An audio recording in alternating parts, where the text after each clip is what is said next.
We had a really theoretical fight on our hands in today's game of round 4. It's the Superbet Chess Classic 2022. It's Alireza Firouzja versus Richard Rapport. Alireza's looking to bounce back from that gut punch he suffered yesterday. He drew with Levon Aronian but should have won the game. Richard Rapport's also been struggling in this tournament. They're both kind of down the table, so a big game, both wanting to score. Let's see what happened here. Alireza kicked off with e4 and Rapport goes c5, a fighting Sicilian defence. We had knight to f3, pawn e6, and now d4 goes for the open variation. The pawn captured, knight recaptures, and knight c6. So we're in a so-called Taimanov variation. The knight came to c3, knight f6, and now you can go knight d to b5 here, and you can actually take it back down some Sveshnikov lines. We saw Caruana and Carlsen debating a lot of this stuff in their 2018 World Championship match. But today Firouzja instead decides to take on c6. The pawn recaptures here. You don't go with d-pawn and let the queens come off. That's a bad endgame. And now white kicks on with e5. Kicks this knight into d5, so we can see white's taken the space, and this is the theme of the game because you can capture this knight on d5, but that's quite a bit rarer. The way white normally plays is what Alireza did. You hop that knight into e4, it looks at these weakened dark squares, and also you now prepare pawn c4, kicking that knight. So black has to tread carefully here, or could be quite a bit worse. And the move is queen c7. So you target that e5 pawn. The only sensible way to defend is with pawn to f4. And now you go queen b6. So why has black spent 2 tempos doing that? Well, now by provoking f4, the e3 square has been weakened. And we'll see the relevance of this in a moment. Because white goes c4, hitting that knight. And now black goes bishop to b4 check. Now this is a very old position. Garry Kasparov was on the show today saying he analysed this back in 1985. You know, this has been around for donkey's years. It's not new stuff, but we'll see where the theoretical battles got to in a moment.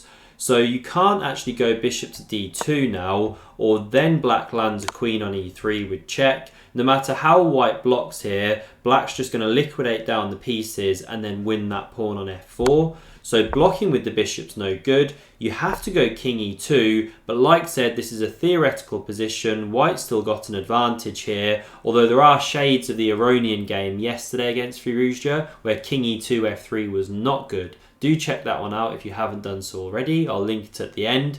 Now after king e2, the move here for black is actually f5. Everyone used to play bishop to a6, hitting this pawn, x-raying the king here, but actually you just provoke white to go king f3, a move they want to play anyway. This has been shown to be not the best way to play. So f5 is the tried and tested move now. You counter-attack the knight on e4. White's obviously still hitting that knight on d5. And white doesn't want to be taking on passant here. Then the knight can recapture. And the problem is you're just starting to open up the board when your king's in the centre here. Bishop a6 is coming. You know, it's not so good. And equally, if you take the knight on d5, again, this is bad. The bishop's coming to a6. The queen cuts down here. The pawn is taking squares. You know, king hunt is on. It's not the way you want to be playing. So by process of elimination, that knight has to drop back. It comes to f2. It wants to then come into d3. Later even c5 in some lines. And now that knight genuinely is attacked. So bishop a6 was played, pinning the pawn. The king came to f3 here, and now the knight dropped back to e7. All very logical stuff, and Alireza develops his bishop to e3. So he hits that queen. This one's done its job on b4, checking the king, so it comes back to c5. We had an exchange on c5, the queen recaptured, and now we're still very much in theory. Alireza lands his queen on d6, and black doesn't want to be taking this one. Then the pawn recaptures. You're kicking that knight wherever it goes, whether g8 or g6 or c8 or whatever. White's then going c5. You're cementing that pawn. It's just a very good endgame for white. So black doesn't capture that one. Queen b6 is the tried and tested move. And now you do hit that pawn on b2, although it's not the most relevant pawn, but still the main move here is pawn to b3. That's where most of the games have gone. You support pawn c4, for example, so that then if you go knight d3, this pawn's not hanging. But what Alireza did here was bishop to e2, and this was basically a new move. Now I say basically, it was being played about 4 times or something, but not at the Grandmaster level. This is what they found in the database, the guys who were commentating. It's the St. Louis commentary team, by the way. They're really good, really interesting shows. So this hadn't been seen a lot, but apparently Gukesh played this in a Spanish tournament really recently, like a week or something ago, 2 weeks, I'm not sure. So it has been seen very, very recently. It's a top engine move, so these guys are really booked up. Now what happens if you capture the b2 pawn? Well, simply knight d3 comes, you're hitting the queen, picking up a tempo. Once it goes away, you get knight c5. It's just a monster position for white for the sake of a pawn. So you're not going to be capturing that one. And you can do things like, say, king to f7 here. This is a very common idea because this pawn's actually immune. If white takes it, you're actually trapping that queen, winning the queen. It's no good.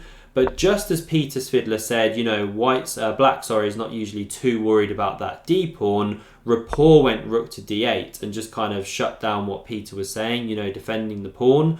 But we'll see actually the idea here, because after Alireza went b4, again the top engine move, he's clamping on c5, because again that's a very common idea for black here, to go pawn c5 and then open up this diagonal for the bishop towards the king. We now had knight c8 from Rapport. Now it's a really ugly looking move, underdeveloping, so you have to know what you're doing when you play like this, but we'll see the point because it kicks the queen out of there. That one came to c5, and now Rapport went pawn d5. He shows the reason for that rook. He liberates the position, gains some space.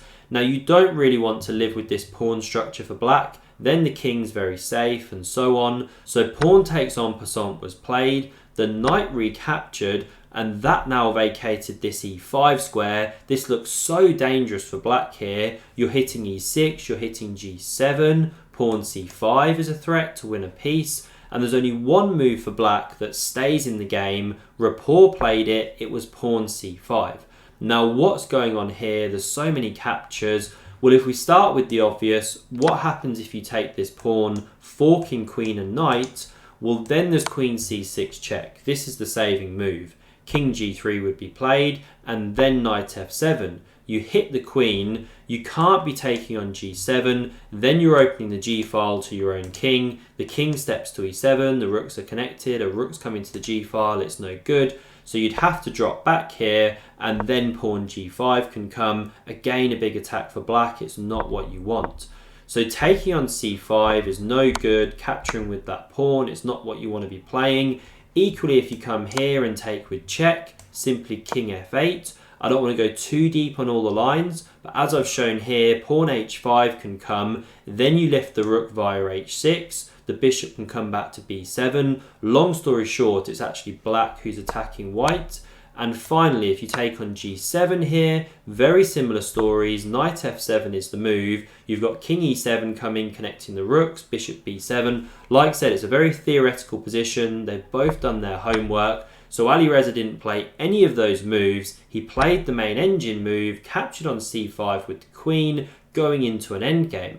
And now black could take that queen, allow the pawn to recapture, then drop the knight back to b7. But instead, Rapport went for this endgame. He plays rook c8, hits the queen, forces this exchange, pawn recaptures. So he's a pawn down, but we can see c4 is now caving in.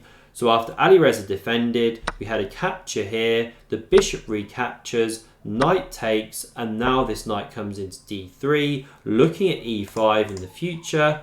King e7 played, connected the rooks, and now Alireza went a4. He's got the simple plan of pushing that queenside majority, creating a passed pawn. So this rook came to the d file, hits the knight, king e2 defended, rook d4 now played, hits f4, also prepares to double on the file. Alireza went a5, captures here, pawn recaptures. This one doubled on the file. Rook c3 defended the knight. rook e4 check. The king stepped to f2. You wouldn't want to go to f3 there and allow this rook e3 check stuff. And now the rook came back here, hitting the knight. If you go king e2, that's just repeating the position. So Alireza went knight to e5 here, and now black can't take this pawn on f4 with check. Then king g3, and just everything is hanging. Your rook is attacked, your knight is attacked twice, and there's this threat of knight c6 check. So it's just no good. The whole thing's tactically collapsing. So we didn't have the pawn captured. Rapport took here. This pawn recaptured. And now imagine if you're sat there as black. I mean, I'd be really scared in this position. Alireza's got that passed a pawn. His rook is behind it. How are you holding this? Well, it's not easy for Rapport. So he goes rook 8 to d7. So his whole idea is that after pawn a6, now he gets a blockade on the 7th rather than blockading on the 8th.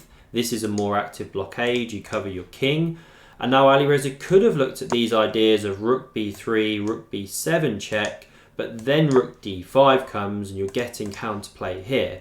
And if you go for this one, pawn takes, rook takes, pawn takes rather, then rook b5 is the key move. So you come behind, you stop it queening, rook a7 force to hold the pawn. Now you're threatening to queen with check, but simply king d8, holds the position, this should be a draw.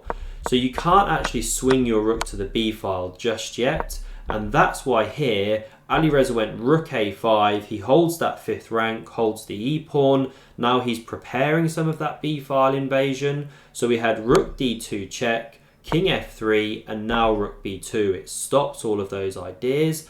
So rook c6 from Alireza.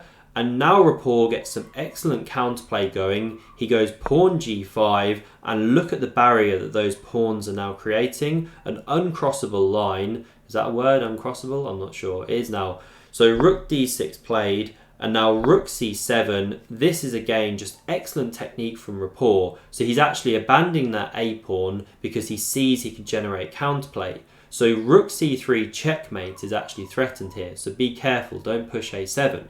So rook c3 covers that one, but now rook c2, another excellent move. And because these are doubled, there's just so many perpetual threats here. You can't push pawn a7. So rook d3 was played, a really nice try by Alireza, because now he wants to march the king into d4, shield it from the rook, very reminiscent of the Lucena position, a key endgame to study if you never have. And after this rook d3, now we had this check here, the king came to e3, and you have to be careful, because if you keep checking the king, you actually run it up the board here, check from e4, it comes here, even though you win a pawn, you run it all the way into c6, and this is better for white, really dangerous now for black to hold. So you don't keep checking. The key move in this position is rook b to c2.